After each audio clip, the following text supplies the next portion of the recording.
Hello and welcome to my channel. दोस्तों आज हम देखने वाले हैं हॉलीवुड की एक एक्शन थ्रिलर मूवी को। मूवी के ओपनिंग सीन में हमें रशिया और जर्मनी के बीच में चल रहे सेकंड वर्ल्ड वॉर की समाप्ति के बारे में बताया जाता है और इसके ठीक बाद मूवी स्विच करती है एक बूढ़े आदमी पर, जो कि एक प्रोस्पेक्टर यानी एक मुसाफिर होता है। वो अलग अलग जगह जाकर खुदाई करके सोना ढूंढता है। एक दिन एक जगह उसे सोने का बहुत ही छोटा सा टुकड़ा मिलता है, जिससे वो अनुमान लगाता है कि यहाँ पर और भी सोना हो सकता है। वो वहाँ पर खुदाई करना शुरू कर देता है। शुरुआत में उसे मिट्टी में पत्थरों के अलावा और कुछ भी नहीं मिलता है, जिससे वो थोड़ा अपसेट हो जाता है, लेकिन वो खुदाई करना बिल्कुल भी बंद नहीं करता है और फाइनली उसे जमीन की गहराई में बहुत सारा सोना दिखाई देता है, जिसे देखकर उसे बहुत खुशी होती है। लिटरली खुशी के मारे वो पागल हो जाता है। वो उस पूरे सोने को छोटे छोटे टुकड़ों में इकट्ठा करता है, जिसे वो बैग में डालकर अपने घोड़े पर बैठकर वहाँ से निकल जाता है। उसका एक प्यारा सा कुत्ता भी होता है जो उसके साथ ही चल रहा होता है। उस आदमी का आगे का रास्ता इतना मुश्किल होने वाला था जिसका उसे अंदाजा भी नहीं था।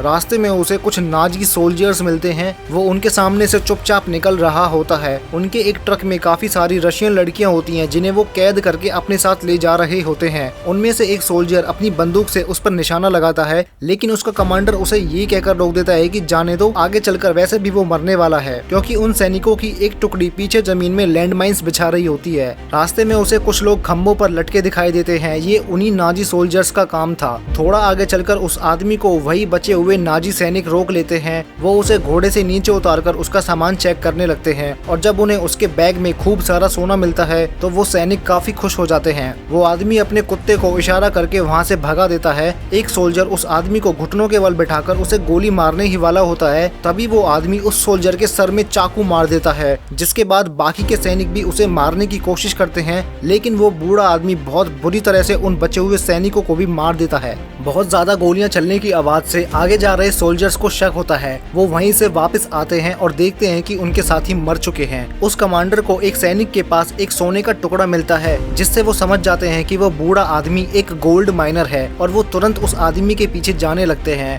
दूर से उन सोल्जर्स को अपनी तरफ आते देखकर वो आदमी जोर से अपने घोड़े को भगाता है। वो सोल्जर्स दूर से ही उस पर फायरिंग शुरू कर देते हैं। कमांडर जानता था कि आगे लैंड माइन्स बिछे हुए हैं, वो आदमी मर जाएगा, और तभी उसके घोड़े का पैर एक लैंड माइन पर पड़ जाता है, जिसके धमाके की वजह से उस घोड़े के चिथड़े उड़ जाते हैं, लेकिन वो आदमी बच जाता है। वो सोल्जर्स भी उसके पास आ जाते हैं। बिना किसी बात की चिंता करे वो आदमी अपने बिखरे हुए सोने के टुकड़ों को बैग में इकट्ठा कर रहा होता है और वो सैनिक उसे ये सब करते देख रहे होते हैं। सारा सोना इकट्ठा करने के बाद वो अपने हाथ में एक पत्थर उठाता है। उन सैनिकों के गोली चलाने से जस्ट पहले वो उस पत्थर को लैंड माइन पर मारता है, जिससे वहाँ बहुत सारा धुआं हो जाता है। वो सारे सैनिक उस आदमी पर अंधाधुंध फायरिंग करने लगते हैं और वो आदमी भी खुद को बचाने की पूरी कोशिश करता है। बहुत ज्यादा स्मोक की वजह से उन्हें आगे का कुछ भी दिखाई नहीं देता है। वो कमांडर अपने एक सैनिक को आगे भेजता है, तभी वो बूढ़ा आदमी उसके ऊपर एक लैंड माइन फेंकता है, जिससे उस सैनिक के चिथड़े उड़ जाते हैं। उसके बाद वो कमांडर दो और सैनिकों को आगे भेजता है, लेकिन वो दोनों भी लैंड माइन्स की वजह से मारे जाते हैं। वो कमांडर पूछता है कि हमारे साथियों ने यहाँ पर कितने माइन्स लगाए थे, तो वो सैनिक बताता है कि हमारे पास जितने भी थे वो सारे लगा दिए।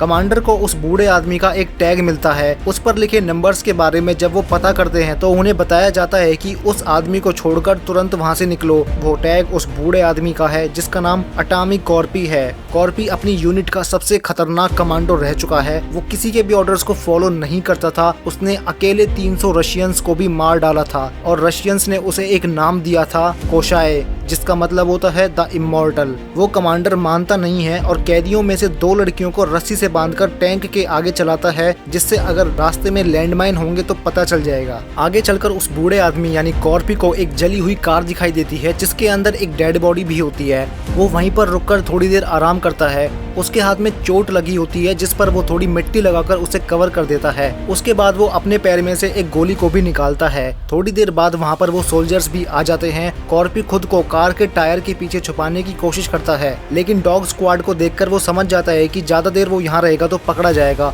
और मौका मिलते ही वो तुरंत एक ट्रक के नीचे लटक जाता है। वहाँ लटक कर वो उस ट्रक के फ्यूल टैंक में होल कर देता है, जिससे फ्यूल बाहर निकलने लगता है और वो डॉग उसे स्मेल करके वहीं पे रुक जाते हैं। तभी वो वहाँ से बाहर बाहर निकलकर भागने लगता है। एक सोल्जर उसके पैर में गोली मारकर कुत्तों को उसके पीछे छोड़ देता है। डीजल में भीगा हुआ कॉर्पी खुद को आग लगा लेता है, जिससे वो कुत्ते उसके पास नहीं आते हैं और फिर वो पानी में कूद जाता है। वो सारे सैनिक उसके बाहर आने का वेट करते हैं और वो ऊपर आता है तो सांस लेकर तुरंत वो वापस नीचे चला जाता है। फिर एक सैनिक पानी में कूदकर उसे देखने जाता है। कॉर्पी पीछे से आकर उसकी गर्दन को काट देता है। उसके बाद एक और सैनिक पानी में जाता है और वो भी मारा जाता है। बचा हुआ सैनिक डर के मारे बोट को लेकर वहाँ से भागने लगता है। वो कमांडर उसे वार्निंग देता है लेकिन वो मानता नहीं है तो उसे गोली मार दी जाती है। कॉर्पी उस मरे हुए सैनिक की बॉडी को उठाकर वहाँ से भाग रहा होता है, तभी पीछे से उस पर फायरिंग शुरू कर दी जाती है। बेसिकली वो उस डेड बॉडी को अपनी ढाल बनाकर भागता है और फिर से वो उन नाजी सोल्जर्स से बच जाता है। तभी कॉर्पी का डॉग वहाँ पर आ जाता है। वो कमांडर कॉर्पी को पकड़ने के लिए उसके कुत्ते का इस्तेमाल करने वाला है। कॉर्पी आगे चलकर एक टूटे हुए फ्यूल स्टेशन में रेस्ट कर रहा होता है और तभी उसे एक कुत्ते के भौंकने की आवाज सुनाई देती है। कॉर्पी अपने कुत्ते को देखकर बहुत खुश हो जाता है और तभी उसे कुत्ते के पीछे एक बॉम्ब दिखाई देता है। वो उसे निकालकर फेंकता है लेकिन उसके धमाके से वो खुद बेहोश हो जाता है। होश में आने पर उसे वही कमांडर दिखाई देता है। वो उसे बाकियों की तरह रस्सी से लटका देते हैं और उसका सोना लेकर वहाँ से चले जाते हैं, लेकिन कॉर्पी असल में मरता नहीं है। उनके जाने के बाद वो खंबे की एक रॉड में अपना पैर फंसा लेता है, जिस पर वो अपना बॉडी वेट डालकर थोड़ा सांस लेने की कोशिश करता है। वहाँ पर एक प्लेन आता है जिसकी हवा से पोल थोड़ा टूट जाता है और कॉर्पी नीचे गिर जाता है। प्लेन में से दो आदमी निकलकर फ्यूल ढूंढ रहे होते हैं। उनमें से एक देखता है कि कॉर्पी जिंदा है तो वो उसे मारने के लिए अपनी गन निकालता है। तभी कॉर्पी उसे लात मारकर नीचे गिरा देता है। सर के बल गिरने से वो आदमी तुरंत मर जाता है और जब उसका साथी वहाँ आता है तो कॉर्पी उसके सर में ईंट मारकर उसे बेहोश कर देता है। उसके बाद वो अपने बॉडी पर लगी चोट को ठीक करता है। अपने पेट में से वो बॉम्ब के छर्रों को निकालता है और फिर एक लोहे की वायर से अपने घाव को स्टिच करता है। नेक्स्ट सीन में वो नाजी सोल्जर्स अपनी डेस्टिनेशन की तरफ जा रहे होते हैं। आगे चलकर उन्हें रास्ता ब्लॉक दिखाई देता है। उनके रास्ते में एक प्लेन पड़ा होता है। जब वो उसे ओपन करके देखते हैं तो उनके होश उड़ जाते हैं। प्लेन के पायलट के गले में वही रस्सी थी जिससे उन्होंने कॉर्पी को लटकाया था। वो सैनिक उस रस्सी को पहचान लेता है।